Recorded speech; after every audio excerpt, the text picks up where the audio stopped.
mostrar o meu Furby. Eu tenho dois, mas agora eu vou mostrar só um.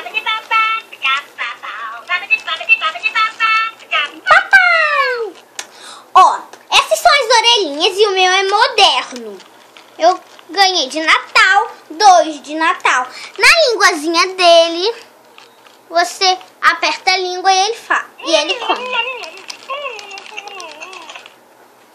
Aqui atrás ele tem um rabinho. Aí se você puxar ele faz um monte de coisa. Se ele ser menina, ele dói. E aqui ele pode peidar também. E também se você colocar aqui 10 olhos. 1, 2, 3, 4, 5, 6, 7, 8, 9, 10.